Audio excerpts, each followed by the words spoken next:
अस्सलामुअलैकुम। नॉवेलिक्स ऑफिशियल में खुश आमदीद। आज हम नावल ये चाहते हैं ये शिद्दत है कि किस नंबर 14 लेकर हाजिर हुए हैं। उम्मीद करते हैं आपको पसंद आएगी। शाइस्ता बेगम नादिया आपी के हमरा हारून आगा के यहाँ गई थी। छुट्टी का दिन था। घर पर वो और नौशी के अलावा सऊद अहमद भी थे। अगले दिन जरिश का टेस्ट था। 12 बजे के करीब वो किताबें लेकर बैठी तो न जाने दिल में क्या समाई के फरा के साथ मिलकर तैयारी करने का दिल मचलने लगा। कुछ फरा कॉलेज में गुमसुम रहती थी, इससे मिल बैठकर तफसीली गुफ्तगू करने का भी इरादा था। सऊद अहमद से इजाज़त लेना कौन सा मुश्किल था। शाइस्ता होती तो टोक देती, क्या आराम से घर में ही बैठकर तैयारी करूं। सऊद अहमद ने खुश दिली से ताया के यहाँ जाने की इजाज़त दे दी थी। 1 बजे के करीब वो इधर पहुंची तो सारा घर भाएं भाएं कर रहा था। घर वाले किधर हैं? चौकीदार से पूछा। बड़ी बेगम के साथ छोटी बीबी और अली साहब अपने बड़े मामू के यहाँ गए हुए हैं। आपके आने से कोई 1 घंटा पहले ही गए हैं। मुझे नहीं बता सकते थे? जब मैं अंदर गई थी ख्वामखा ही बाहर से ही ड्राइवर को भेज दिया। वो कुलसी। चौकीदार खामोश रहा। ताया अब्बू और समान भाई तो घर में ही होंगे। कमरों के अंदर वो नहीं गई थी, इसीलिए तफसील पूछी। नहीं, समान साहब तो डॉक्टर जफर आए थे, इनके साथ चले गए हैं। बड़े साहब हैं घर में, शायद कमरे में सो गए हैं। वो सारी लाती अंदर आ गई। सब जगह देखती वो ताया जान के कमरे की तरफ आई। वो बिस्तर पर लेटे कोई किताब पढ़ने में मसरूफ थे। वो दरवाज़ा धकेलती अंदर चली आई। अस्सलाम वालेकुम ताया अब्बू। वालेकुम अस्सलाम। जरिश को देखकर वो फौरन उठ बैठे थे। हमारी जरी बेटी आई है।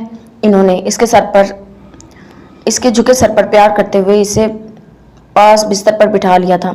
घर में कोई भी नहीं है? हाँ, तुम्हारी ताई और दोनों बच्चे मामू के यहाँ घूमने फिरने गए हैं। सामान अभी दोस्त के साथ निकल गया है। एक ही छुट्टी का दिन मिलता है, सभी निकल गए। और आप क्यों नहीं गए?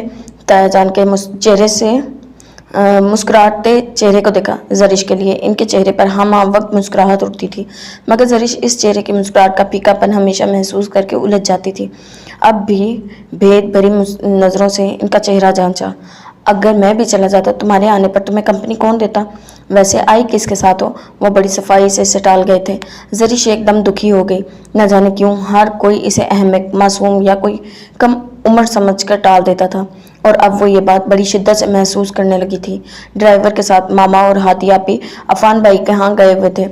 पापा, नौशी और मैं घर ही थे। कल हमारा टेस्ट है। मैंने सोचा कि फराह और मैं मिलकर टॉपिक डिस्कस कर लेंगे, मगर खैर आप बताएं, किताबें पढ़ी जा रही हैं? इसने ताया के हाथ में मौजूद शहाबनामे पर एक नज़र डाली थी। किताब क्या पढ़नी, फारिग था, फुर्सत के औकात का मुसरफ ढूंढ रहा था। खैर अब तुम आ गई हो ना, खूब मिलकर बातें करेंगे। चलो लाउंज में चलते हैं, चाय की तलब हो रही है। फराह अच्छी चाय बनाती है। माहिदा को कहने को दिल ही नहीं मानता अब तुम बनाओ। तुम्हारी चाय भी अच्छी होती है, मिलकर पियेंगे। इन्हें काफ़ी देर से चाय की तलब हो रही थी। अब जरिश को देखकर वो एकदम हशाश बशाश हो गए थे। इन्हें अपने छोटे भाई के आंगन का ये फूल हद से ज़्यादा अजीज़ था, इसीलिए इसके साथ लहजा भी ख़ास हो जाता था। जरिश ने चाय बनाई थी, दोनों ने मिलकर चाय पी। ताई अम्मी खाना तैयार करके गई थी। 2 बजे के करीब दोनों ने मिलकर लंच किया था, फिर टीवी लगाकर बैठ गए थे। एक अरसे बाद जरिश ताया के घर में एक मालिकाना इस्तेकाक के साथ घूम रही थी। कभी ये इनका भी घर था, मगर अब ज़माना वक्त बदल गया था। जरिश ने ड्राइवर को 4-5 बजे पहुंचने को कहा था। लाउंज में ही टीवी के साथ कालीन पर वो कुशन पर लाए नींद दराज हो गई थी। टीवी देखते ताया जान से बातें करते इसके घर की खामोशी में ना जाने कब आंख लग गई और वो कब गाफिल हो गई, कुछ पता ना चला। सईद अहमद ने मुस्कुराकर इसे देखा। वो कालीन पर पड़ी बेतवाजन सी थी। इन्होंने इसका सर कुशन पर रखकर इसे सोने दिया था। टीवी बंद करके वो बाहर निकल आए थे। इन्हें 3 बजे किसी से मिलना था, सिर्फ जरिश की वजह से रुके हुए थे। चौकीदार और माहिदा को घर से मुताल्लिक खास हिदायत देकर वो चले गए थे। 3 बजे के करीब समान अहमद की वापसी हुई थी। आज काफ़ी अरसे बाद डॉक्टर जफर के साथ छुट्टी का दिन गुजारने को मिला था। खासे खुशगवार, तरोताज़ा और मुतमईन मूड के साथ घर आमद हुई थी। लाउंज में कदम रखते ही पहली निगाह जिस वजूद पर पड़ी थी, कई सानियों तक पलटना भूल गई। आज डॉक्टर जफर से गुफ्तगू के दौरान ज़्यादा मौज़े सुखन यही ज़ात रही थी। जरिश को देखना गोया दिल की मुराद बराई थी। दिल को दिल से राह होती है। जज्बों ने एक खूबसूरत अंगड़ाई ली थी। हल्के मिलके अंधेरे में कालीन पर दराज महफिल ख्वाब थी। समान अहमद के दिल ने एक भरपूर अंगड़ाई ली। जज्बों ने शिद्दतों का पहरान ओढ़ने की कोशिश की थी। वो धीरे से कदम उठाता आगे बढ़ा तो ठिठक गया। कोने में कालीन पर बैठी माजिदा ऊँग रही थी। माजिदा, समान ने इसे आवाज़ दी तो वो हड़बड़ा कर सीधी बैठ गई। जी समान साहब जी। वो फौरन खड़ी होगी। घर में इतनी खामोशी क्यों है? बाकी सब कहाँ हैं? समान जब घर से निकला था तो सभी घर पर ही थे। घर की खामोशी बतौर ख़ास महसूस करते समान ने पूछा था। बेगम साहिबा अली साहब और फराह बीबी के साथ आपकी मामू के यहाँ गई हैं। साहब जी थोड़ी देर पहले किसी से मिलने का कह कर चले गए हैं। कह रहे थे कि मैं इधर ही रहूँ जब तक ज़रिश बीबी हैं। जब इनका ड्राइवर इनको लेने आ जाए तो मैं अपने क्वार्टर में चली जाऊँ। इधर से तफसीली जवाब मिला था। समान अहमद ने सर हिला दिया। ज़रिश कब आई थी? नज़र ज़रिश पर थी जो अब भी बेखबर थी। कितनी मुतमईन नींद थी इसकी, पता नहीं, 1-2 बजे। ओके तुम जाओ। समान ने इसे टाला था। वो तो पहले ही ऊँग रही थी। फौरन रफू चक्कर हो गई थी। समान अहमद सोफे पर आ बैठा, नज़र बार बार पलट कर इसके चेहरे का तवाफ को मचल रही थी। समान अहमद अपने आपको लम्हों की गिरफ्त में आने से मुश्किल रोक रहा था। ज़रिश सिर्फ इसकी मोहब्बत नहीं, सगी हमजाद भी थी। इसी ताल्लुक़ के हवाले से वो बहुत मोहतरम थी, इसलिए हमेशा वो अपनी निगाहों की गुस्ताखी पर काबू पा लेता था। मगर आज जज्बे मिलगाम हो रहे थे। दिल के तकाजे कुछ और ही रंग दिखा रहे थे। समान की निगाहों की वरफतगी थी या फिर नींद टूटी थी। एक अजीब सा एहसास इसे गहरी नींद से हड़बड़ा कर उठने पर मजबूर कर गया था। वो एकदम सीधी हुई थी। नींद से बोझल आंखें खोलते ही सीधी निगाह समान अहमद पर पड़ी थी। समान अहमद के जज्बों की शिद्दत थी या निगाह का कोई रंग था, न जाने क्या था इस समय इन आंखों में। कुछ नए रंग, आगाही के दवार करते पल, अलवाही से जज्बे, कुछ तो था। हमेशा अपनी ज़ात में गुम, अपनी मासूमियत के हिसाब में मुकीद ज़रिश सऊद अहमद बुरी तरह चौंक कर ठिठक गई थी। इसकी आंखें एकदम फैली थी, अनजाने जज्बों से तपता चेहरा और लो देती आंखें। ज़रिश के मुतवज्जा होने पर समान अहमद ने निगाहों का रुख बदल लिया था। न जाने क्यों ज़रिश को अपना दिल धड़कता महसूस हुआ। चेहरा लो देने लगा और पलकें झुक गई थी। इसकी समान अहमद से बेपनाह बेतकल्फ़ी थी। बारहा इसने अपनी मासूमियत और भोलेपन और बेतकल्फ़ी का मुजाहरा करते हुए समान अहमद का हाथ पकड़ लिया था। लाड से ज़िद मनवाई थी, मान से फरमाइशें की थी, मगर इस वक्त न जाने दिल की हालत क्यों बदली हुई थी। वो लाख नादान सही, पर थी तो एक लड़की, मोहब्बत और वफा की मोहब्बत से गुंदा हुआ, अनमोल तराशा हुआ पैकर। एक पल में समान अहमद की लो देती निगाहें इसे किसी हसीन अबारत का मौजू से आगाही दे रही थी। इसकी छठी हिस्से पहली दफ़ा इसे समान अहमद से मुतल्लिक कोई सिग्नल दे दिया था। वो समान अहमद को हमेशा समान भाई समझती आई थी और अब दिल के ये ले न जाने क्या कह रही थी। वो खुद हैरान थी। समान अहमद का यूं नज़रें चुराकर खफीफ सा मुस्कुरा देना इसे हकीकतन उलझा गया था। वो इन निगाहों की हिद्दत से घबरा कर उठ बैठी थी। अस्सलाम वालेकुम, घबराहट से भरपूर अंदाज था। समान की मुस्कुराहट गहरी हो गई। वालेकुम अस्सलाम, आप कब आए? पहली दफ़ा वो समान भाई के सामने घबरा रही थी। कालीन पर गिरा दुपट्टा शानों पर फैलाए वो सिटपटाई थी। अभी आया हूँ, तुम सुनाओ। बहुत नींद आ रही है तो फ़र्क के कमरे में चली जाओ, आराम से लेटो। लम्हों में समान ने खुद पर काबू पा लिया था। अब अपनी मखसूस धीमी धीमी सुलझी मुस्कुराहट लिए गोया हुआ। वो सबका अंदाज फ़ौरन ऊँट कर आया था, मगर इन लफ्ज़ों में भी महसूस की जाने वाली चाशनी थी। मोहब्बत और खलूस का रचाव था जिसे ज़रिश जैसी हसास लड़की नज़रअंदाज ना कर पाई थी। नहीं, मैं तो ताया अब्बू के साथ बैठी टीवी देख रही थी। न जाने कब आंख लग गई। ताया अब्बू किधर हैं? वो अपने इर्द गिर्द देखते ही इसने कहा था। मैं जब घर लौटा तो वो घर पर नहीं थे। माजिदा बता रही थी कि कोई काम था, किसी से मिलना था। समान अहमद ने पुरसकून अंदाज में बताया। वो सिर्फ सर हिला गई। दर हकीकत अंदरूनी तौर पर वो खासी कंफ्यूज हो चुकी थी। आजकल न जाने क्यों समान अहमद की तरफ से इसका दिल खटक रहा था। जब से वो तस्वीर वाला मामला दरपेश आया था, अक्सर इसका दिलो दिमाग बुरी तरह उलझ जाता था। आज तो एक वाज़िया तासुर था। ज़रिश ने किन नज़रों से समान अहमद को देखा। आज तुम्हारी तशरीफ़ आवरी कैसे होगी? खैरियत है ना? चची जान ने आसानी से आने की इजाज़त दे दी, वो पूछ रहे थे। ज़रिश ने खुद को संभालते हुए सिर्फ सर हिलाया था। समान भाई को इसकी खामोशी एकदम महसूस हुई तो ज़रा ध्यान से देखा, नीची नज़रें किए। वो कालीन से उठकर सामने सोफे पर बैठ चुकी थी। चेहरा सुर्खी माइल हो रहा था, होंठों को दांतों तले कुचलते वो उलझी महसूस हुई। समान अहमद तो इसके चेहरे से ही इसके अंदाज का सारा हवाल पढ़ लेता। अब भला क्यों ना चौंकता? एकदम संभाला दिया था। ये लड़की इन्हें अपने जज्बे से बढ़कर अजीज थे। कुछ देर पहले वाली अपनी वरफती पर दिल में एक बोझ सा उतर आन पड़ा था। یہ جذبے بھی انسان کو کیسے کیسے خوار کرتے ہیں، اچھے خاصے انسان کو لمحوں میں زیر کر دیتے ہیں۔ خیریت، کیا ہوا؟ اتنی چپ چاپ کیوں ہوں؟ بہت اپنائیت بھرا نارمل انداز تھا جس کے ذریعے ہمیشہ دعا کرتی تھی، ہمیشہ آتی تھی۔ اپنے آپ کو بگ اپ کرتے ہوئے انہوں نے پوچھا۔ زریش چیمپی سی ہنسی ہنس دی۔ جی خیریت ہے، دراصل فرح کے ساتھ کل کا ٹیسٹ ڈسکس کرنے کا موڈ تھا، اس لیے آئی تھی، مگر یہاں آ کر علم ہوا کہ محترمہ ہمارے بڑے ماموں کے گھر گئی ہوئی ہیں۔ ڈرائیور کو میں نے 4-5 کا ٹائم دیا تھا، سونے کا موڈ تو نہیں تھا، پتہ نہیں کیسے آنکھ لگ گئی۔ سامان کے خصوصی انداز پر بھی وہ اپنے آپ کو سنبھال کر مخاطب ہوئی تھی۔ اگر ٹیسٹ میں کوئی پرابلم ہے تو مجھ سے ہیلپ لے لو، فرح تو شاید رات کو ہی آئے۔ سنجیدہ انداز تھا۔ زریش مکمل متوجہ ہوئی۔ کچھ دیر قبل والا کوئی تاثر نہیں تھا۔ نہیں، ٹیسٹ تو میرا تیار ہے، بس چند ایک پوائنٹس ہیں جو کلیئر کرنے تھے۔ خیال تھا کہ فرح کے ساتھ ڈسکس کروں گی تو کلیئر ہو جائیں گے۔ کچھ خاص ہیلپ کی ضرورت نہیں ہے، توجہ سے اسٹڈی کروں گی تو سمجھ میں آ جائے گی۔ پھر بلاؤ، مجھے بتاؤ، میں سمجھا دیتا ہوں۔ اچھا، میں بکس لے آؤں؟ بکس وہ طاہر ابو کے کمرے میں ہی رکھ آئی تھی۔ سامان کو کہہ کر وہ اندر چلی گئی تھی۔ سونے کی وجہ سے آنکھیں بوجھل ہو رہی تھی۔ منہ ہاتھ دھو کر کتابیں نوٹ بک لے کر لوٹی تو سامان احمد منتظر تھا۔ 15 منٹ میں سامان احمد نے سارا کنسپٹ کلیئر کر دیا تھا۔ زریش ذہین تھی، ہر بات کو بہت جلدی پکڑ لیتی تھی۔ سامان احمد کے سمجھائے جانے والے نکات اس نے منٹوں میں پکڑ لیے تھے۔ اس کے بعد سامان احمد اس سے ہلکی پھلکی گفتگو کرتے رہے تھے۔ زریش جو تھوڑی بہت بدگمان تھی، ہر بدگمانی بھلائی سامان کی باتوں میں بہل گئی تھی۔ زریش کو اپنی اصل حالت میں واپس آتے دیکھ کر سامان احمد نے ایک پرسکون سی سانس فضا میں شامل کی تھی۔ زریش انہیں اسی حد تک عزیز تھی کہ اس کی نگاہ کا بدلتا رنگ بھی سامان احمد کو گوارا نہیں تھا۔ کاش سامان احمد اسے بتا سکتے کہ اس کی ایک پل کی اجنیت اس کی روح پر کیسے بوجھ بن جاتی ہے۔ اوکے، تم بیٹھو، ٹی وی دیکھو، میں ذرا اپنے کمرے میں آرام کر لوں۔ آج کافی دنوں بعد ظفر سے ملنا ہوا تھا۔ صبح 10 بجے گھر آ کر لے گیا تھا۔ اتوار کا ہی دن ملتا ہے آرام کو، وہ بھی قسمت سے شاید ہی میسر ہو۔ تم ابھی یہی ہونا، جب ڈرائیور آئے تو مجھے بتا کر جانا۔ فی الحال میں اپنے کمرے میں ہوں۔ زریش کے انداز میں ایک صاف واضح متعارف پن محسوس کرتے سامان احمد نے منظر سے ہٹ جانے کو ترجیح دی تھی۔ زریش کو مطمئن تو کر ہی دیا تھا، اب سنبھلنے کا موقع دینے کو سامان احمد نے اپنے کمرے کی طرف دی۔ زریش خاموشی سے انہیں اپنے کمرے میں جاتا دیکھتی رہی۔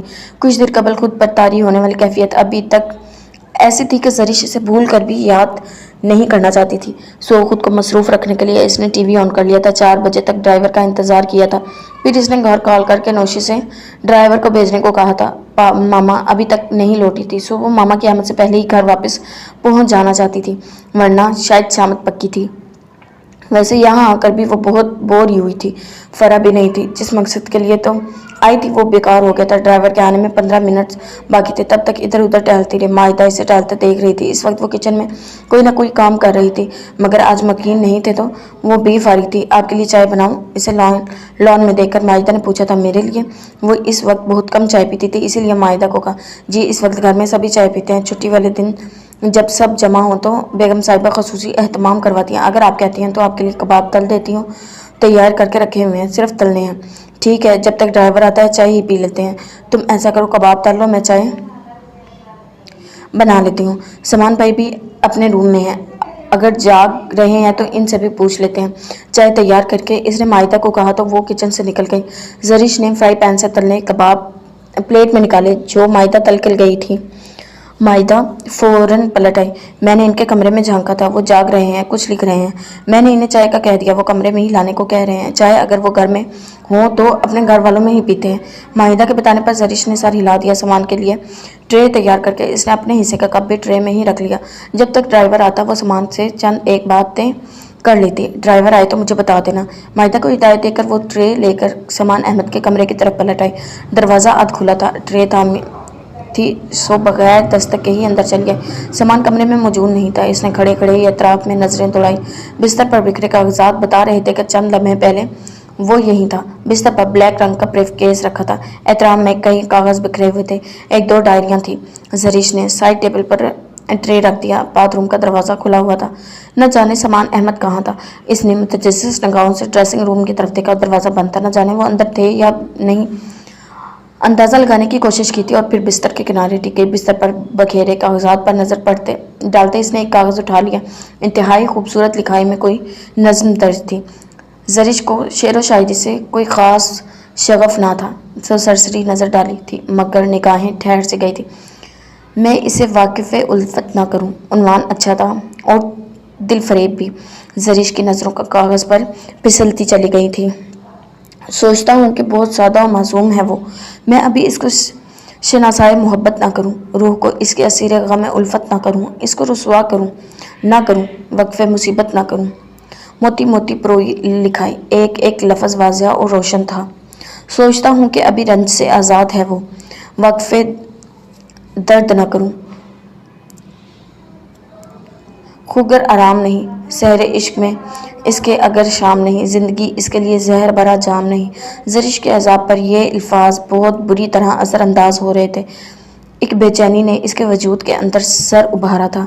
سوچتا ہوں کہ محبت ہے جوانی کی غذا، اس نے دیکھا نہیں دنیا میں بہاروں کے سوا، نگہت نور سے لبریز نظاروں کے سوا۔ سوچتا ہوں کہ غم دل نہ سناؤں اس کو، سامنے اس کے کبھی راز عریاں نہ کروں، خلش دل سے اس کو دستک گریباں نہ کروں، اس کے جذبات کو میں مشغلِ بد اما نہ کروں۔ نظم تھی کہ جذبات کا ایک تلاطم تھا، شدتوں کا ایک ریلا تھا، یا پھر محسوسات کا ایک خوش کن جزیرہ تھا۔ زرش کو اپنے اندر بہت کچھ ہوتا محسوس ہوا۔ سوچتا ہوں کہ جلا دے گی محبت اس کو، وہ محبت کی بھلا تاب کہاں لائے گی، خود تو وہ آتش جذبات میں جل جائے گی اور دنیا کو اس انجام پہ تڑپائے گی۔ سوچتا ہوں کہ بہت سادہ و معصوم ہے وہ، بے شک انتخاب بہت شاندار تھا، زرش سرائے بنا نہ رہ سکے، اور انتخاب کرنے والا اس سے زیادہ شاندار اور بازوق تھا، وہ متعارف تھی۔ سامان بھائی اپنی شاعری، ایسی شاعری بھی زیر مطالعہ رکھتے تھے۔ زرش کو سامان احمد کے لطیف حس سے بھی آگاہی ملی تھی۔ زرش کو خاصا تعجب ملا تھا۔ سامان احمد کا جو تاثر قائم تھا، اس سے ہٹ کر یہ اشعار خاصی معنی خیز تھے، ایک نئی کہانی سناتے تھے۔ سامان احمد کا مخاطب کون تھا؟ زرش کے اندر اس سوال نے بری طرح شور مچایا تھا۔ کاغذات کو ترتیب سے رکھتے ہوئے وہ پھر چونکی تھی۔ مائی پرنسز، سامان احمد کا مائی پرسنلز، سامان احمد کا نام درج تھا۔ زرش نے وہ ڈائری اٹھا لی۔ زرش کے ہاتھ میں گرے ڈائری تھی، تو دل میں سامان احمد کا مخاطب کون تھا کا بھرپور شور تھا۔ اس نے وہیں سے ڈائری کھول لی جہاں قلم رکھا ہوا تھا۔ شاید سامان احمد اسے لکھتے لکھتے ہی چھوڑ کر گیا تھا۔ کسی کے پرسنل چیز کو چھیڑنا خاصا غیر اخلاقی فعل تھا، مگر زرش کا تجسس عروج پر تھا۔ سامان احمد ڈائری بھی لکھتے ہیں، اسے یہ فرح نے بتایا تھا، مگر اس نے کبھی دھیان نہیں دیا تھا کہ یہ خاصا زرانہ کام ہے، اور سامان احمد جیسے مصروف پریکٹیکل بندے کے پاس بھلا اتنا وقت کہاں ہوگا کہ ڈائری وغیرہ لکھتے پھریں۔ زرش نے وہیں سے پڑھنا شروع کر دیا جہاں قلم رکھا ہوا تھا۔ پہلی لائن پر زرش کا دل اچھل کر گویا حلق میں آیا تھا۔ اعصاب جھنجھلا اٹھے تھے، ہاتھوں میں ایک واضح لغزش تھی۔ میری عقل حیران ہے، میں فیصلے کا اختیار نہ کبھی پہلے اپنے ہاتھ میں رکھتا تھا اور نہ امی ابو کے۔ اس سرد سی جنگ میں کبھی میرا ہاتھ ہوگا۔ زرش صرف میری اولین چاہت ہی نہیں، میری زندگی کا سب سے بڑا سچ ہے، ایسا سچ جو مجھ سے اپنا آپ منوا چکا ہے۔ میں اگر امی ابو کی اس آپس کی سرد جنگ میں اپنے حق سے دستبردار ہو بھی جاؤں، یا دونوں میں سے کسی ایک کے حق میں سرنڈر بھی کر دوں، تو بھی دل کی خواہش کبھی نہیں ہوگی۔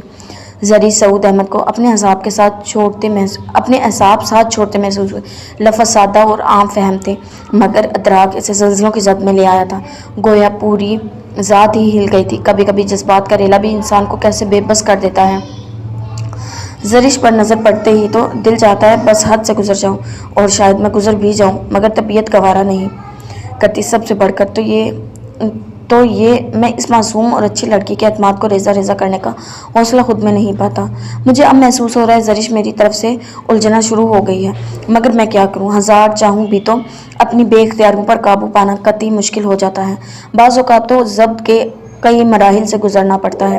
کاش میں بتا سکتا، اور بھی نہ جانے کیا کیا درج تھا۔ زرش سن دماغ کے ساتھ بیٹھی تھی۔ جب بھی عقب سے ہاتھ بڑھا کر تیزی سے ڈائری چپٹ لی گئی، وہ تیزی سے پلٹی۔ اپنے سامنے سامان احمد کو دیکھ کر اس کے اعصاب بھی زبردست تحریک کی زد میں آئے تھے۔ وہ سختی سے لب بھینچ گئی۔ یہ شخص اس کے لیے کیا تھا؟ اس شخص کو اس نے کیا مقام، کیا رتبہ دیا تھا؟ اور یہ شخص کیا نکلا تھا؟ وہ کچھ کہنے کی کوشش میں بری طرح ناکام ہوئی تھی۔ एक दम हाथों पे चेहरा छुपाकर फूट फूट कर रो दी। इसके भरोसे और एतमाद के टुकड़े टुकड़े हुए थे। समान अहमद जो अभी कमरे में दाखिल हुआ था, ड्रेसिंग रूम में कंप्यूटर पर वो कुछ मटेरियल सर्च कर रहा था। सारा कुछ यूं ही बिखरा हुआ था। ख्याल ही नहीं था कि जरिश अंदर आ सकती है। गुमान तो यही था कि वो चली गई होगी, मगर जैसे ही कमरे में कदम रखा तो इसे देखकर समान को एक पल को भी कुछ भी नहीं समझ आया था, और जब हवास बहाल हुआ तो फौरन आगे बढ़कर डायरी छीन ली। मगर बहुत देर हो चुकी थी। जिस राज को वो छुपाना चाह रहा था वो एक ज़रा सी कोताही से अरिया हो चुका था। वो जरीश को जिस दुख, जिस अजियत से बचाना चाहता था, वो नादानस्तगी में ही इसे फराहम कर चुके थे। जरीश को फूट फूट कर रोते देख समान अहमद बेकरारी से आगे बढ़े। जरीश प्लीज़ एक मिनट, मेरी बात सुनो, प्लीज़ रो नहीं। जरीश के आंसुओं की शिद्दत में जो अजियत थी वो साफ महसूस की जा सकती थी। जरीश बात सुनो मेरी। इसे शिद्दत से रोते देख समान ने इसका हाथ पकड़कर इसके चेहरे से हटाना चाहा कि जरीश ने बुरी तरह हाथ झटक दिया। इतनी नफरत थी इस झटके में कि हद नहीं। समान अहमद गुमसुम रह गया। आप मेरे एतमाद को इस तरह पारा पारा कर सकते हैं? I don't believe it. आंखों में आंसू लिए भीगे चेहरे से गर्दन शिद्दत से नफ़ी में हिलाते इसके लहजे में ऐसी बात ज़रूर थी कि समान अहमद बौखला गया। जरीश तुम खबरदार, मुझे बुलाया तो मुझे बारहा ऐसा महसूस हुआ, मगर मुझे आप पर यकीन था। अपनी ज़ात से भी बढ़कर मैंने आपको समान भाई नहीं अपना भाई समझा, और आप क्या निकले? मैं तो आपकी बड़ी इज्जत करती थी, हकीकी भाई का मुकाम दिया था। वो फिर रो रही थी। इसके बिखरे लहजे में टूटे एतमाद की गिरचियाँ थी। समान अहमद परेशान हो गए। जरी कुछ गलत मत सोचना, पहले मेरी बात सुनो। समान अहमद ने ऐसा तो कभी नहीं चाहा था। एक आफताब सी आन पड़ी थी, गोया सब कुछ तहस नहस होने वाला था। हरगिज़ नहीं, आइंदा मेरे सामने आए तो हद से गुजर जाऊंगी। सब समझती हूँ मैं, अब इतनी बच्ची नहीं हूँ। मेरे एतमाद को तोड़ा है आपने, कभी माफ़ नहीं करूँगी। वो किसी भी तौर पर अब बहलने वाली नहीं थी। गुस्से से कहते हुए भागी थी। जरी बात सुनो। समान अहमद पीछे लपका लाउंज में आकर वो अपनी किताबें समेट रही थी। समान को बुरी तरह नज़रअंदाज कर दिया था। सर उठाकर देखा तक नहीं। समान को जरीश के रवैये से बड़ी तकलीफ हुई थी। जरीश बीबी आपकी गाड़ी आ गई है। माहिदा भी इसी लम्हे लाउंज में आई थी। जरीश किताबें उठा रही थी, वरना इसे रोते देखकर ज़रूर चौंकती। किताबें कापियाँ समेट कर जरीश ने दुपट्टा सीधा किया था। यकसर बेपरवाह अंदाज था, बल्कि कती लाताल्लुकी वाला, इतना सर्द के हद नहीं। समान ने इससे इस तरह बिहेव करने पर गुस्से से इसका बाजू पकड़कर झटका दिया था, अपने सामने किया था। हाथ में पकड़ी किताबें कालीन पर गिर गई। तो मेरी बात सुनो, गुस्से से कहते समान ने इसे कंधे से थाम कर अपने सामने कर लिया था। इस कदर खौफनाक अंदाज था कि एक लम्हे को जरीश भी शद्दत रह गई थी, मगर अगले ही पल बुरी तरह पबर गई। हद में रहे आप अपनी। मैं लम्हों में अजनबी बन गई। वह लम्हों में अजनबी बन गई, बड़ी बुरी तरह भड़क गई। समान अहमद को एहसास हुआ अब सिर्फ वो जरीश नहीं, कुछ और हक रखने लगी है। समान के अंदर तासुफ ने सारी उभारा था। तुम गलत सोच रही हो। हाँ, मैं मोहब्बत करता हूँ तुमसे, मगर मेरी मोहब्बत को गलत ना समझो। मैंने कभी तुम्हारे एतमाद को तोड़ने की कोशिश नहीं की, यकीन करो मुझ पर। समान अहमद इस छोटी सी लड़की के सामने बुरी तरह टूटे थे, बल्कि हार से गए थे। वो सब बर्दाश्त कर सकते थे, मगर जरीश सऊद अहमद की बदएतमादी नहीं, मर के भी नहीं। समान अहमद के इस कदर वाज़ेह इजहार पर जरीश भी सटपटा गई थी, मगर अगले ही पल फिर डट गई। मुझे छोड़े, मैं आपकी शक्ल भी देखना नहीं चाहती, हट जाए मेरे रास्ते से। इसके लहजे में इस कदर नागवारियत और कराहियत थी कि समान अहमद देखते रह गए। हालात इस रुख पर भी करवट बदल जाएंगे। पल में क्या से क्या हो गया था। समान अहमद खामोशी से पीछे हट गया, अपने बाजू अपने पहलू में गिरा लिया। जरीश बुरी तरह नीर बहाते अपनी बिखरी किताबें दोबारा समेट रही थी। किताबें समेट कर वो पलटी, दरवाजे के पास जाकर रुकी और पलटे बगैर बोली, मैंने आपको एक देवता से बढ़कर महान मोहब्बत चाहत दी थी। मेरी चाहत तो बेरिया थी, बगैर किसी मिलावट के। मैंने आपसे रिश्ता बनाया था। मेरी बेदकल्फी को बड़ा गलत रंग दिया है आपने समान भाई। मुझसे मेरा एतमाद छीन लिया है, मुझे मेरी ही नज़रों में गिरा दिया है। कभी माफ़ नहीं करूँगी मैं आपको, समझे? अपने आप से मुसलसल निमृत आजमा रहने के बाद एक मुसलसल अंदरूनी जंग से बरसरे पैकार होते अंदरूनी जमा तफरीक के हिसाब के बाद शारिक जमान ने एक इंतहाई कदम उठाने का कतई फैसला कर लिया था। करते हुए नवाज फारूक से मिलने की ठानी थी। अगले दिन दोपहर 3 बजे के करीब शारिक जमान नवाज से मिलने इसके घर चला आया था। वो फारूक चचा के यहाँ बहुत कम आता था। नवाज यूनिवर्सिटी से आने के बाद आराम कर रहा था। थोड़ी देर बाद इसे एकेडमी के लिए निकलना था। शारिक को देखकर हैरान हुआ था, और फिर शारिक जमान के कहने पर वो इसके हमरा चला आया था। यार बता दे, بتاتے کیوں نہیں ہو؟ اب تو مجھے پریشانی ہو رہی ہے، آخر وہ کون سی بات ہے جو تم گھر پر نہیں کر سکتے تھے؟ اتنے سنجیدہ کیوں ہوں؟ شارق زمان نواز کو یہی کہہ کر لایا تھا کہ اسے بہت ضروری بات کرنی ہے، وہ بھی اکیلے میں، اس لیے وہ فوراً ہمراہ آ گیا تھا، مگر اب شارق زمان کے تیور اور خاموش سنجیدہ انداز دیکھ کر وہ پریشان ہو۔ کچھ دیر صبر کر لو، ابھی پتہ چل جائے گا۔ جلدی کس بات کی؟ ایک ہوٹل کی پارکنگ لاٹ میں گاڑی پارک کر کے شارق کا انداز پہلے سے بھی سرد تھا۔ نواز نے پرتشویش نظروں سے دیکھا۔ شارق کا یہ لب و لہجہ اور تیور کسی ناگہانی کی نشاندہی کر رہے تھے۔ اس نے بارہا شارق کو اس روپ میں دیکھا تھا، مگر آج کوئی نئی بات تھی۔ ٹیبل منتخب کرتے، چائے کا آرڈر دیتے ہوئے شارق زمان کے تیور نہیں بدلے تھے۔ یار اب بول بھی چکو، کیا بات ہے؟ میرے صبر کا اس سے زیادہ امتحان مت لو، مجھے خواہ مخواہ گھبراہٹ ہو رہی ہے۔ ویٹر چائے کے مگ لے آیا تھا۔ شارق زمان نے خاموشی سے مگ لبوں سے لگا لیا تھا۔ آخر کار نواز فاروق کو اسے ٹوکنا پڑا۔ کیا ہو رہا ہے آج کل؟ شارق زمان کے لیے نواز کے سامنے براہ راست گفتگو کرنا ایک دم مشکل لگنے لگا تھا۔ سو تمہیدی انداز بتا، کچھ نہیں، یونیورسٹی جا رہا ہوں، اس کے بعد اکیڈمی، شادی کے دن قریب ہیں، سب کہہ رہے ہیں کہ چھٹیاں لے لوں، مگر ابھی میں یونیورسٹی سے چھٹی کرنے کے موڈ میں نہیں ہوں۔ شادی کے بس 2-3 دن چھٹیاں کروں گا، اس کے بعد لانگ لیو لوں گا ہنی مون کے سلسلے میں۔ ہاں، رات کو مصروفیت کافی خوشگوار ہوتی ہے، شادی کے سلسلے میں ساری بہنیں آ چکی ہیں، کافی رونق لگی ہوئی ہے، خوب انجوائے ہو رہا ہے بس۔ شارق نے ایک نظر نواز کے چہرے کو دیکھا۔ شادی کا ذکر کرتے ہوئے وہ کافی خوش لگ رہا تھا۔ شارق زمان کو ایک جلن سی محسوس ہوئی۔ تم کیا کہنا چاہتے تھے؟ چپ چاپ اپنا جائزہ لیتے شارق زمان کو نواز فاروق نے ٹوک دیا تھا۔ میں نویرہ سے شادی کرنا چاہتا ہوں، اسی سرد مخصوص لہجے اور انداز میں آخر کار شارق زمان نے دل کی بات کہہ دی تھی، گویا بم پھوڑا تھا۔ کیا؟ نواز فاروق پہلے تو ایک دم چیخا تھا، پھر حیران و شارق زمان کو دیکھنے لگا، جو اس کی طرف دیکھنے کے بجائے اپنے مگ کو گھو رہا تھا۔ اتنی بڑی بات کس قدر آسانی اور پرسکون لہجے میں اس نے کہہ دی تھی۔ نواز فاروق کو ایک لمحہ لگا تھا اس کی سماعت نے غلط سنا ہے، ہو سکتا ہے شارق زمان نے کسی اور کا نام لیا ہو۔ کیا کہہ رہے ہو تم؟ وہ ابھی بھی بے یقین تھا۔ میں نویرہ احسان سے شادی کرنا چاہتا ہوں اور چاہتا ہوں کہ تم اس شادی سے انکار کر دو۔ وہی مخصوص پاٹ انداز۔ شارق نواز فاروق ہمیں غصوں سے اپنے لہجے کو بمشکل کنٹرول کر سکا تھا۔ تم جانتے ہو تم کیا کہہ رہے ہو؟ وہ بولا بھی تو لہجے میں تپش تھی۔ بہت اچھی طرح۔ بے خوف انداز تھا۔ نواز کئی ثانیے بے یقینی سے شارق کی آنکھوں میں دیکھتا رہا، یہ جانتے ہوئے بھی کہ چند دن بعد ہماری شادی ہے۔ نواز کی سمجھ میں نہیں آ رہا تھا کہ کس طرح کا رد عمل ظاہر کرے، غم و غصے سے شارق زمان کو ٹوک دیے یا پھر اسے لعنت ملامت اور چیخو پکار کرے، جو اس کی طبیعت کا خاصا نہیں تھا۔ ہاں، یہ جانتے ہوئے بھی وہی مختصراً جواب، مجھے یقین نہیں آ رہا، تم مذاق کر رہے ہو نا؟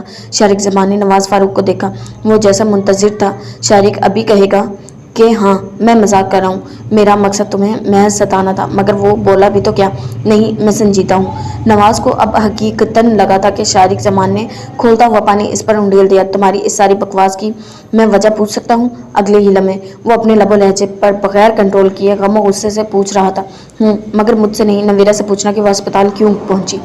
اس پرسکون لہجے میں اس نے پھر نواز فاروق کے اعتماد کی دھجیاں اڑائی تھی۔ نواز کا جی چاہا کہ شارق زمان کا منہ توڑ دے، مگر اس بات نے اسے پھر کنگ کر دیا۔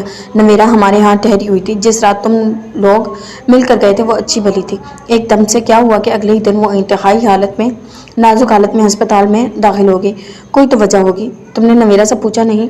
نواز اب کے کچھ بھی نہ کہہ سکا، حیرت سے دیکھنے لگا۔ اس کے ذہن میں بکھری ٹوٹی پھوٹی ہاری ہوئی نویرہ احسان کا سراپا دھرا ہے۔ تم کہنا کیا چاہتے ہو؟ صاف بات کرو، پہیلیاں مت بجھواؤ۔ نواز کا لہجہ بہت زہریلا ہو گیا تھا، بغیر کسی لحاظ و مروت کے کہ نویرہ کا ایک دم رونا، پھر اسے یقین دلانا اور آخر میں طبیعت خراب ہونا۔ نواز فاروق کو اپنا دماغ سنسناتا محسوس ہوا، جی چاہا کہ ساری بکواس کرتے شارق کو اپنی نظروں کے سامنے سے ہٹا دے یا اپنے آپ کو کچھ کر لے، کہ معاملہ غیرت کا تھا۔ نویرہ صرف منگیتر ہی نہیں، سگی غمزاد بھی تھی، برسوں کی شناسائی تھی، دیکھی بھالی پرکھی لڑکی تھی، مگر اب یہ شارق زمان اب کہانی جو سنا رہا تھا، جن لمحوں کا حوالہ دے رہا تھا، اس سے نویرہ کی ذات مشکوک ہو کر رہ گئی تھی، اور نواز فاروق کردار پر مر مٹنے والا انسان تھا۔ تم صرف بات سننے کی بجائے مجھے اتنا بتا دو، تم نویرہ سے شادی से इनकार कर रहे हो कि नहीं? शारिक ने नवाज फारूक के तासरात से अंदाज़ा लगा लिया। तीर निशाने पर लगाए। वो अब जिधर चाहे खेल का रुख बदल सकता है। सो बहुत इत्मीनान से बोला, नहीं, जब तक तुम मुझे अपने इस रवैये की असल वजह नहीं बताते मैं तुम्हारी बात भी नहीं सुनना चाहता। गुस्से से कहते हुए उठ खड़ा हुआ था। शारिक जमान ने तेजी से इसका बाजू थामा। तुम बैठो। नहीं, तुम्हें अंदाज़ा है तुम एक लड़की की ज़ात को इन्वॉल्व कर रहे हो, और लड़की भी वो जिसके किरदार की गवाही सारा ख़ानदान आंखें बंद कर देता है। तुम आराम से सुकून से मेरी बात सुनो। नवाज के गुस्से से फट पड़ने पर इसने तहम्मुल से कहा। नवाज फारूक को ला महला बैठना पड़ा था। सारी सूरत हाल सिर्फ शारिक जमान ही क्लियर कर सकता था। नवीरा ने क्या किसी को कुछ भी नहीं बताया था कि इसकी इस शदीद बीमारी की वजह क्या है? इसने नवाज को खरीदना चाहा था। नवाज ने सुर्ख आंखों से देखा था। लावा बस फटने को था। वो जब की इंतहा पर था। नहीं, नवीरा ने किसी को कुछ नहीं बताया। इसका मतलब कि वो इस बात को बल्कि इस हादसे को छुपाना चाहती है। सरगोशी नुमा अंदाज पर नवाज फारूक चौंक कर शारिक जमान को देखने लगा। शारिक के अंदाज में कोई बात ज़रूर थी। वो बुरी तरह ठटका। क्या मतलब? कैसा हादसा? कैसी बात? मैं इस बात को छुपाना चाहता था। मुझे इस बात से कोई फ़र्क नहीं पड़ता, मगर तुमसे मेरा जो ताल्लुक़ है, तुमने हर अच्छे बुरे वक्त में जिस तरह इखलाकी तौर पर मुझे सपोर्ट किया है, इस सूरत हाल में तुमसे कुछ भी छुपाना मेरे ज़मीर को गवारा नहीं। तुम चाहे कुछ भी समझो, मगर मैं अपने गलत इक़दाम की सज़ा झेलने को तैयार हूँ। इस रात तुम लोगों के चले जाने के बाद मुझे खबर मिली थी कि शहवाना ने एहसान मंसूर से शादी कर ली। तो नवाज उलझ गया। ये खबर तो वो शारिक के मैगजीन में अगले दिन शहवाना, इसकी माँ और शोहर पर कातिलाना हमले की खबर के साथ पढ़ चुका था। इस वाक़े का नवीरा से क्या ताल्लुक? वो समझने से कासिर था। मैं इस रात बहुत उलझा हुआ था, और तब मैंने हमेशा की तरह अपनी उलझनों का छुटकारा ढूंढा था। मैं तो कभी दीवाना हुआ था, कभी इस रात नवीरा को देखकर हो गया था। वो कह रहा था और मज़ीद बहुत कुछ बता रहा था, मगर नवाज फारूक गुमसुम हवास गुम अंदाज में नवाज फारूक के सिर्फ हिलते लब देख रहा था। इसके बाद अंदर बम ब्लास्ट होने के बाद की कैफियत थी। नवीरा की अचानक बीमारी फितरी नहीं, इस हादसे के देन थी जो इस रात नवीरा पर टूट रहा था। नवाज फारूक सर झुकाए अपने जुर्म का इकरार करके शारिक जमान को देख रहा था। यकीन ना आया कि शारिक इस हद तक गिर सकता है। इसमें भला नवीरा फारूक का कसूर क्या है? शारिक की बात सुनने में इसके जहन में महाज आराई की कैफियत तारी होगी थी, और जो कसूरवार था वो अपनी सज़ा का तयन कर चुका था, बगैर किसी आमादगी और रग़बत के सिर्फ सज़ा झेलने को। क्या ये सब वाकई सच था या महज ख्वाब? नवाज फारूक को लगा इसके दिमाग की नसें फट जाएंगी।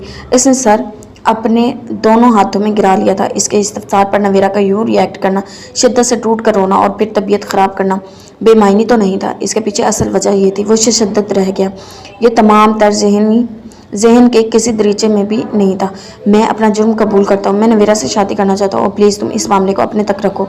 बोलो तुम मेरे लिए क्या कर सकते हो? शारिक जमान कह रहा था, और नवाज फारूक खाली नज़रों से देख रहा था। सारी रात खुद से लड़ते, सोचते, उलझते, सुबह की सफ़ेदी फूटने से पहले तक एक किरदार मुसलसल निकलने में नवाज फारूक ने अपनी जान पर जो अजाब झेले थे, ये सिर्फ वही जानता था। फैसला तो हो गया था, मगर जिस्म और रूह जान कनी के अमल से गुजार रहा था। ये रिश्ते ऐसे तो नहीं थे कि आन वाहिद में जड़ से उखाड़ फेंके गए। इन रिश्तों की परवरिश बरसों हुई थी, तभी इसका ये ख़ानदान एक मुट्ठी की सूरत तरह हुआ था।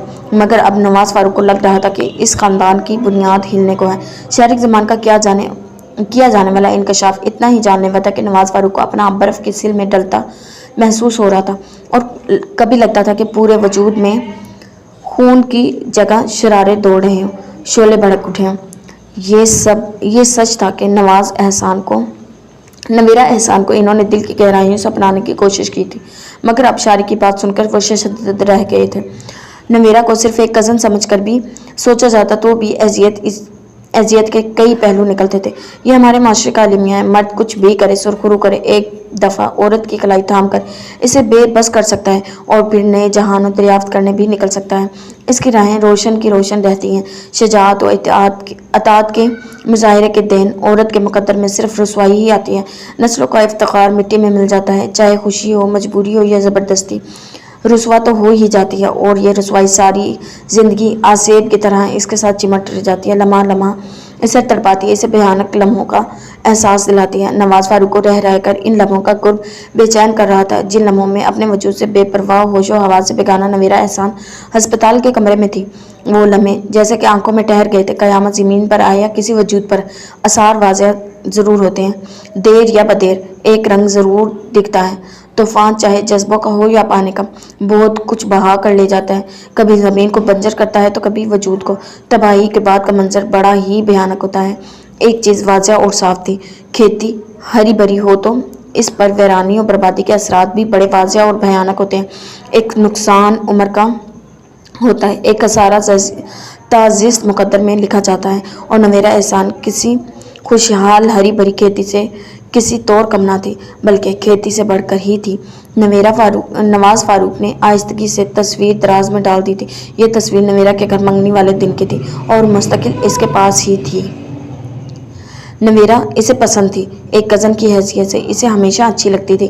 اکثر وہ حمیرہ وغیرہ کو اس کے رکھ رکھاؤ اور سلجھی طبیعت کی مثال دیا کرتا تھا، اور پھر جب ابو کی طرف سے نویرہ کا نام اس کے لیے چنا گیا تو ایک دم خوشگوار سی حیرت ہوئی۔ پہلا خیال ہی دل و دماغ کو منور کر گیا تھا کہ اگر یہ سلجھی ہوئی متعین سی رکھ رکھاؤ والی لڑکی زندگی بھر ساتھ نبھائے تو زندگی اچھی گزر جائے گی۔ اور پھر یہ خیال مستحکم ہوتا چلا گیا۔ وہ سنجیدگی دل کی لگی اور لگی پھر الفت میں کیسے بدل گئی۔ وہ پچھلے کسی بھی واقعہ کا تجزیہ کرتا بھی تو بہت سے واقعات راہ روک کے کھڑے تھے اور فیصلہ کرنا مشکل ہو جاتا۔ اندرونی شکستگی نے جسم سے جان تک نچوڑ لی تھی۔ بے شک اس سارے عمل میں نویرہ احسان کا کوئی قصور نہ تھا۔ بے شک سارق زمان نے جو بھی بتایا اس سارے کا لب و لباب یہی تھا کہ نویرہ احسان قطعی بے قصور تھی، مگر وہ اب اپنی طبیعت کا کیا کرتا؟ کیا اس کے اندر اتنی حوصلہ ضبط تھا کہ ساری عمر اس پھانس کے ساتھ گزار لے کہ نویرہ احسان کا بھی شکار ہوئی تھی؟ ساری رات وہ یہی خود سے پوچھتا رہا، پوچھ کر ہارا، کیا وہ اسے پہلے جیسا عزت و مقام دے سکے گا؟ اس کا دل اب بھی اس طرف مطلع ہے کہ نہیں؟ کیا اسے شارق کی بات مان لینی چاہیے؟ کیا واقعی اسے اپنی راہ بدل لینی چاہیے؟ مگر اس میں رسوائی کس کی تھی؟ نواز فاروق کو لگا جیسے شارق اپنے گناہ میں اسے شریک کر گیا ہو، عمر بھر کا خسارہ اس کی زندگی میں لکھ گیا ہو۔ قصور کس کا تھا؟ سزا کسے مل رہی تھی؟ وہ انکار کر بھی دیتا تو نویرہ احسان کی مجروح نسوانیت تو بحال نہیں ہو سکتی تھی، یا مجرم اپنی جرم کی نوعیت جان سکتا تھا، اور نواز جو کرے گا وہ کس کھاتے میں جائے گا؟ شادی کے اتنے قریب کیا انکار نویرہ کے مقدر میں رسوائیاں نہیں لکھ جائے گا؟ مگر وہ اپنے اندر یہ سب جھیل جانے کا پہاڑ کا سا حوصلہ کہاں سے لاتا؟ کہاں سے دل کو اپنے ہی ہاتھوں برباد کر لینے کا ضبط آزماتا؟ مگر اسے کرنا تھا اپنے لیے نہیں تو نویرہ احسان کے لیے۔ وہ عزیز تر تھی۔ شارق زمان کو احساس ہونا چاہیے تھا کہ وہ کیا کر چکا ہے اور اس کے اثرات کتنے بھیانک ہو سکتے ہیں، اور نواز فاروق کے اندر ان اثرات کو اپنے حصے میں لکھوانے کا اگر حوصلہ تھا بھی تو ہمت ناپید تھی۔ وہ تو کردار کو فوقیت دیتا تھا۔ نویرہ ابھی بھی با کردار تھی، تو جو قیامت اس پر بیتی تھی وہی ساری عمر ایک دوسرے سے نظریں چرانے پر مجبور رکھنے والا تھا۔ نواز فاروق نے کل شب سے لے کر اب تک صرف سوچا تھا، شارق زمان سے ملاقات کے بعد وہ صرف ایک بات کو سوچ رہا تھا، مگر فیصلہ کرنا بہت مشکل تھا، اور وہ خود میں اتنا حوصلہ نہیں پاتا تھا کہ نویرہ احسان کو ساری عمر ایک سزا کے طور پر اپنے ساتھ باندھ رکھے، جبکہ دل اب صرف اس کی تصور سے آباد تھا۔ انگلیوں سے اپنی کنپٹیوں کو مسلتے نواز فاروق نے باتھ روم کی طرف کا رخ کیا تھا۔ منہ ہاتھ دھو کر وہ آئینے کی طرف کھڑا ہوا تھا۔ سرخ و بھاری پپوٹوں سے سجی آنکھیں گزری رات کی اذیت اشکار کر رہی تھیں۔ مجھے معاف کر دینا نویرہ احسان، یہ صرف ہماری زندگی میں ایک نئی نسل کی بقا کا صحرا ہے۔ ہم دونوں کے سر، ہم ایک نئی نسل کی بنیاد بنیں گے۔ مرد کچھ بھی کر لے، معاشرے میں کہیں نہ کہیں فٹ رہتا ہے، عورت چاہے مظلوم ہو دھتکاری ہی جاتی ہے۔ شارق زمان اپنے جرم کا اقرار کر رہا ہے، وہ تم سے ایک رشتہ بنانا چاہتا ہے۔ ابھی اس کا ضمیر کسی حد تک مردہ نہیں ہوا، وہ تمہاری بقا کا ضامن بننا چاہتا ہے۔ یہ طے ہے کہ تم پر جو قیامت ٹوٹی ہے اس کے اثرات بہت دور تک ہوں گے، اور میں تمہیں انہی رسوائیوں سے بچانا چاہتا ہوں۔ اسے میری سمجھ کا قصور جانو یا میری خود غرضی، میں اس حالت میں تم سے دستبردار ہوتا ہوں۔ آئینے کے سامنے کھڑے اپنے اندر کے طوفان سے نواز فاروق خود ہی برسر پیکار تھا۔ فیصلہ کرنا اتنا آسان تو نہ تھا، مگر وہ بمشکل کر گیا تھا۔ ضبط کی گہری نبرت آزما ہوتے سے اس نے دل کی طرف سے نگاہ پھیر لی تھی۔ دل کا کیا ہے؟ یہ کھلنے کو چاند بھی مانگ لے، یہ کھیلنے کو چاند بھی مانگ لے، اب کون سمجھائے کہ چاند کے حصول میں اپنا آپ بسم بھی کروانا ہوتا ہے۔ وہ خیالات کی بھنور سے نکلنے میں کسی حد تک کامیاب ہو گیا تھا یا پھر مزید پھنسا تھا۔ آئینے کے سامنے سے ہٹ کر اس نے کراچی ڈاکٹر ظفر اپنے ماموزاد کے موبائل کا نمبر ملایا۔ صبح اسے ڈسٹرب کرنے پر وہ کچھ پریشان بھی ہو گیا تھا، مگر نواز فاروق کا ٹھہرا ہوا لہجہ اسے بہت کچھ سمجھانے لگا تھا، اور پھر اس سے ہر طرح کا تعاون و مدد کا وعدہ کر کے نواز فاروق نے کال ڈسکنیکٹ کر دی۔ کچھ حد تک دل اطمینان کر دیا۔ آئندہ لائحہ عمل ترتیب دیتے وہ اپنے معمول کے امور نپٹانے میں لگ گیا تھا۔ یونیورسٹی اپنے طے شدہ وقت پر ہی نکلا تھا۔ پیریڈ لینے کے بعد اس نے چیئرمین صاحب کے سامنے اپنا استعفیٰ رکھا تھا۔ چیئرمین تو حیران رہ گئے تھے، وہ واقعی وجہ پوچھتے رہ گئے، مگر وہ وجہ کیا بتاتا؟ بربادی دل یا بربادی مقدر؟ وہ صرف دیکھتے گیا تھا۔ چیئرمین صاحب نے اس کا فیصلہ قبول نہیں کیا تھا۔ فی الحال تم لانگ لیو پر یونیورسٹی سے آف کرنے کی اجازت دے سکتا ہوں۔ میرے ادارے کے دروازے تم جیسے لائق استاد کے لیے ہر وقت کھلے رہیں گے۔ جب کبھی ارادہ ہو تو ضرور آنا۔ اس کے الفاظ پر نواز خود اعزیتی سے مسکرا دیا تھا، تاہم ان سے وعدہ کر کے لوٹا تھا کہ اکیڈمی کی ذمہ داری اس نے اپنے کولیگ کے سپرد کر دی تھی۔ حالات جو بھی تھے، کبھی اس نے بڑے شوق و جذب سے یہ اکیڈمی شروع کی تھی، اپنا اچھا خاصا سرمایہ اس میں انویسٹ کیا تھا۔ اب ایک دم سب کچھ اکھاڑ پھینکنا کہاں کی عقل مندی تھی؟ کراچی بیٹھ کر وہ لاہور میں اکیڈمی کو اگر چلا نہیں سکتا تو ہر طرح کی خیر خبر تو رکھ ہی سکتا تھا۔ یہ کون سا مشکل کام تھا؟ نگران کوئی بھی ہو سکتا تھا۔ وہ کون سا یہاں سے ہر طرح کا تعلق توڑ رہا تھا؟ فی الحال مقصد صرف منظر سے ہٹنا تھا۔ اکیڈمی سے متعلق تمام جمہوری امور نپٹانے کے بعد وہ گھر چلا آیا تھا۔ ابھی ایک اور بہت بڑا طوفان تھا جو منہ کھولے کھڑا تھا۔ گھر والوں کو قائل کرنا آسان تو نہیں تھا، وہ ضبط کی انتہا پر تھا، مگر ہوش مندی کا تقاضا تھا کہ وہ ابھی تک سنبھلے ہوئے تھا اور اپنے آپ کو بمشکل سنبھالے ہوئے بھی تھا۔ اپنے کمرے میں آ کر اس نے اپنی تمام ضروری چیزیں سمیٹی۔ اپنے والدین کے سامنے اس سے ایسے کیا توجہ پیش کرنی تھی، وہ ذہنی طور پر خود کو تیار کر چکا تھا۔ چیزیں سمیٹ کر اس نے نمبر ملایا۔ اب اس نمبر پر بات کرنا ناگزیر ہو گیا تھا۔ شارق زمان نے پہلی ہی بیل پر کال ریسیو کی۔ ہیلو نواز۔ دوسری طرف کی بےتابی عروج پر تھی، جیسے اسے صرف اسی نمبر کا انتظار تھا۔ یقیناً شارق زمان اس کے فیصلے کا منتظر تھا۔ نواز فاروق کو کچھ پل کے لیے اپنا آپ سنبھالنا مشکل ہو گیا۔ جی چاہا کہ اس غاصب و بے رحم کو برا بھلا کہے، صاف انکار کرے، اپنے فیصلے سے مکر جائے، مگر دل کی مان تو لیتا۔ اپنے ذہن کا کیا کرتا جس میں نویرہ احسان پر پڑنے والی افتاد کا لفظ چمٹ کر رہ گیا تھا؟ وہ ہاتھ صاف کی ہوئی چیز کو کبھی یوز نہیں کرتا تھا، اور اب ذہن کو جھٹکتے ہی اس نے دوسری طرف توجہ دی۔ نواز پلیز بولو، چپ کیوں ہوں؟ کیا جانوں میں کس عذاب سے گزر رہا ہوں؟ مجھے بتاؤ تم نے کیا فیصلہ کیا ہے؟ پلیز نواز کچھ تو بولو۔ دوسری طرف اضطراب حد سے بڑھا ہوا تھا۔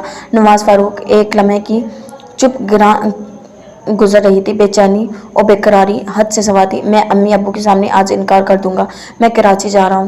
میرے انکار پر وہ صورتحال ہوگی، وہ میری برداشت سے باہر ہے۔ میں بزدل نہیں ہوں، مگر میں کچھ بھی جھیل نہیں پاؤں گا۔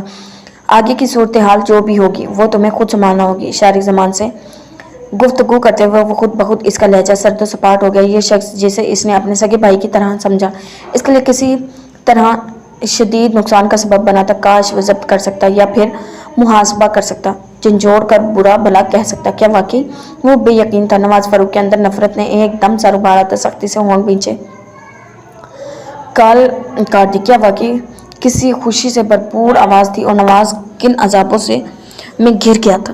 دوسری طرف شاید پرواہ کسے تھی، اس کے جذبات کا قطعی پاس نہیں تھے۔ غصے سے موبائل بستر پر پٹکا، وہ خود بھی بستر پر گرا، مگر اب جب جواب دے گیا تھا سارا وجود چلتا۔ ایک پل کو لگا جیسے صدیوں کی مسافت طے کر کے وہ سختی سے آنکھیں میچ گیا تھا۔ زریش کیا بات ہے؟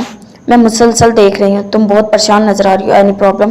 کیا کسی سے جھگڑا وغیرہ ہو گیا ہے یا کسی نے کچھ کہا ہے؟ ماما پاپا اپنے روم میں سونے کو جا چکے تھے۔ زریش ٹی وی لگائے بغیر مصروف تھی، مگر وہ ذہنی طور پر وہاں موجود نہیں۔ نوشین جو رات کے اس پیر اپنے سامنے اپنی بکس اور جرنل پھیلائے بظاہر مصروف تھی، لیکن گاہے بغیر زریش کا بغور جائزہ لے رہی تھی۔ زریش کی یہ کنڈیشن وہ گزشتہ 2 دنوں سے دیکھ رہی تھی۔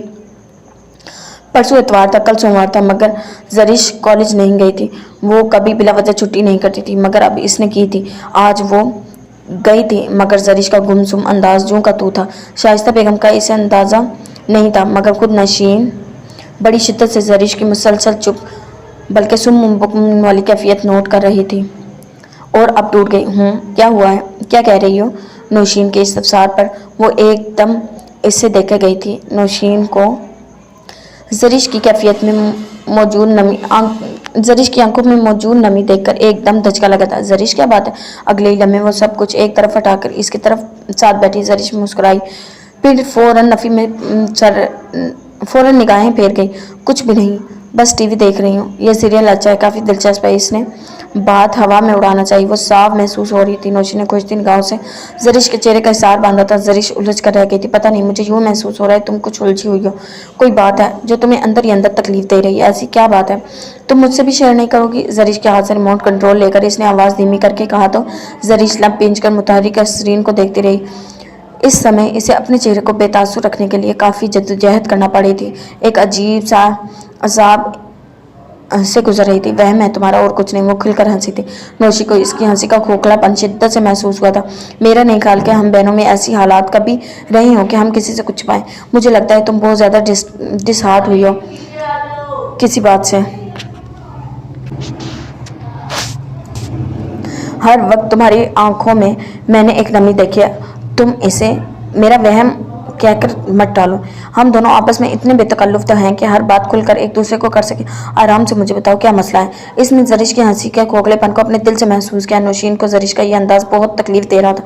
तभी वो खुद को बाज़ पुरुष से ना रोक सकी। ज़रिश की आंखों में नमी एकदम ओत कर आई थी। एतबार टूटा था या अपना आप बेवकूफ़ बनाए जाने का मलाल था। आंखें थी कि मुसलसल नमी से दो चार थी और वो अपने आप को एक गिरदाव में फंसा महसूस कर रही थी। ज़रिश प्लीज़ मुझे बताओ, वरना मैं मामा को बुलाऊंगी। ज़रिश लाख बेपरवाह सही, मगर वो हसास भी हद से ज़्यादा थी। और नौशीन से बढ़कर इसे भला कौन जानता था? वो माँ जाई थी इसकी। ये इसकी हसासियत ही थी तो वो हर छोटी से छोटी बात को शिद्दत से महसूस करती थी। यह भी सच था कि ज़रिश खानदान भर की चहेती और लाडली थी। कोई इसकी आंख में आंसू भी बर्दाश्त नहीं कर सकता था। जाके 2 दिन से इसकी आंखों में मुसलसल नमी थी। नौशीन को लगा ज़रिश की ये कैफियत इसे किसी गहरे मलाल से दो चार कर रही है। ज़रिश, मुझे भी नहीं बताओगी क्या ताई जान से एतवार वाले रोज़ कोई तल्ख कलामी हुई है? ज़रिश को आंखों की नमी पीते देखकर इसने मोहब्बत से इसका हाथ थामा था। ज़रिश ने नफ़ी में सारी ला दिया। नौशीन के इस्तफसार पर वो खुद को रंजीदा होने से नहीं रोक पाई थी। दिल चाह रहा था कि अंदर का सारा गुबार आंसुओं में बहाते नौशीन को सब बता दे। इस पर क्या क़यामत गुजरी है समान अहमद की ज़ात से मुताल्लिक। इनके शफ़ात ने इसे किस बरज़ख में ला फेंका। रिश्तों का वक़ार मजरूह हुआ था या एतमाद का खून। नुकसान दोनों ही उम्र भर का खसारा झोली में आया था। वो नौशीन की झोली में सर रखकर फूट फूट कर रोती, यूँ जैसे कोई उम्र भर के नुकसान पर रोता है या फिर किसी बहुत प्यारे के छिन जाने के गम में मचलता है। नौशीन का नाम इसके होंठों पर मचल गया था। नौशीन का हाथ इसके सर पर साकित रह गया था। ज़रिश छोटी मोटी बात पर कभी इस तरह रिएक्ट नहीं करती थी। ज़रूर कोई बहुत बड़ी वजह थी, मगर मामला क्या था समझने में कासिर थी। ज़रिश का बिलखना सोचकर किसी मकाम पर ठहरने नहीं दे रहा था। ज़री क्या बात है? प्लीज़ एतबार करो मुझ पर। बहन से बढ़कर कोई तमसाज और हमराज नहीं होता। बताओ मुझे क्या बात है जिसने मेरी प्यारी सी मुस्कुराती हंसती खेलती गुड़िया की आंखों में नमी भर दी है? मुझे बताओ सच्ची, मैं इसे छोड़ूंगी नहीं। ज़रिश की हालत देखकर नौशीन ने एकदम ज़रिश को बाजुओं के घेरे में ले लिया। ज़रिश का उचकोले का था जिस्म कुछ पुरस्कून हुआ था। इसे एकदम एहसास हुआ था कि वो क्या कर चुकी है, किस हिमाकत का मुजाहरा कर रही। मामा पापा का कमरा लाउंज के करीब ही था। किसी भी लम्हे दोनों में कोई भी इसकी रोने की आवाज़ सुनकर इधर आ सकता है। इसने दुपट्टे के पल्लू से चेहरा साफ किया। नौशीन की गोद से सर निकाल कर इसे देखा। वो बेहद परेशान हो रही थी। एकदम गहरा मुतफक्कर जर निगाहों से इसकी जर निगाहों से अवदीद थी। अब बताओ क्या बात है? कुछ भी नहीं। नौशीन का जी चाहा इसे अंदर ही अंदर खुलने पर इसका सर फाड़ दे। तो फिर इस ड्रामे को मैं क्या नाम दूँ? नौशीन के खशमगीन अंदाज पर जेर लब रही।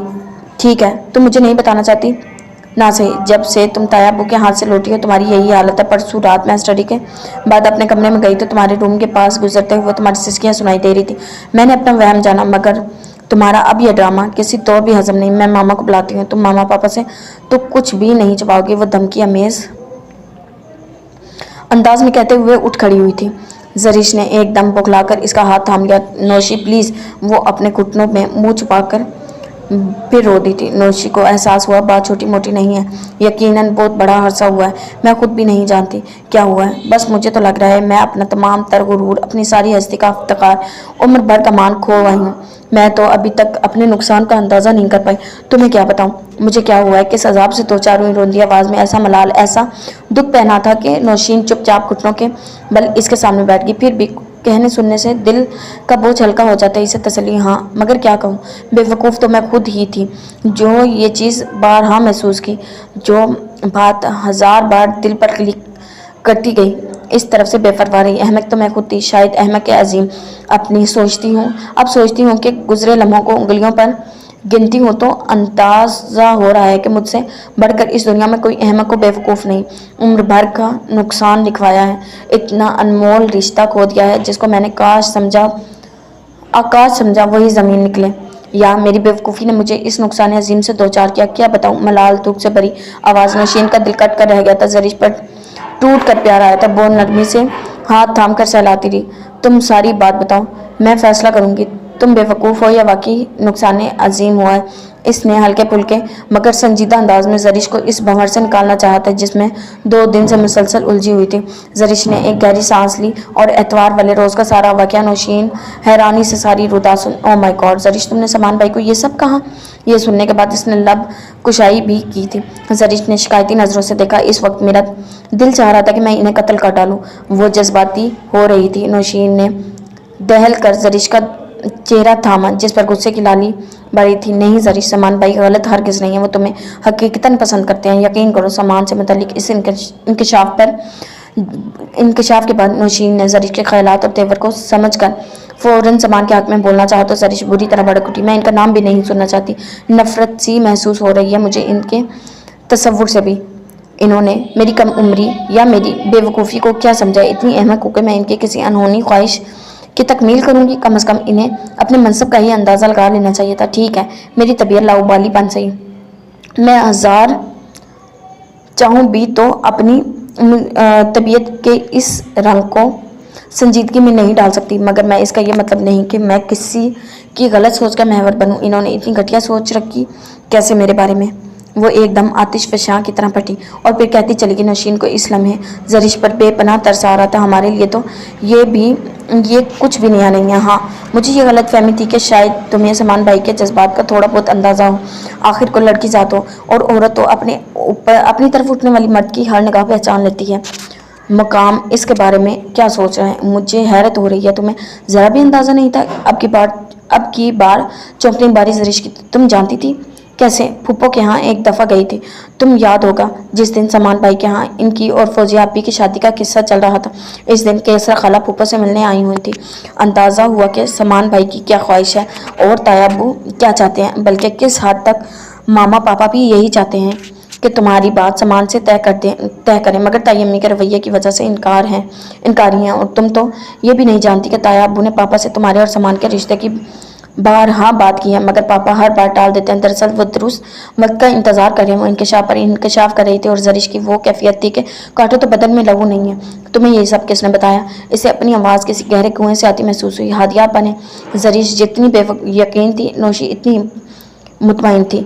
इतना कुछ हो चुका है और मुझे तुमने बताया तक नहीं। शिकवे के साथ आंसू भी बह रहे थे। रिश्ते वगैरह से मुताल्लिक तो यकीन था, ये बात हादिया आपा ने बताई है, झूठ नहीं हो सकता था। मगर समान भाई से मुताल्लिक मैं खुद भी बेयकीन थी। कुवी गुमान यही था कि ये किसरा खाला की वाई होगी जो हमारी मुखालफत में इन्होंने उड़ाई है। फिर समान अहमद का अंदाज भी तुम्हारे साथ ऐसा रहा है कि लम्हे को यकीन पुख्ता हो जाता। तुम्हारे लिए इनका कतई संजीदा अंदाज देखकर गलत फहमी का गुमान हुआ है। फिर समान भाई एक मुतबर शख्सियत के हामिल हैं।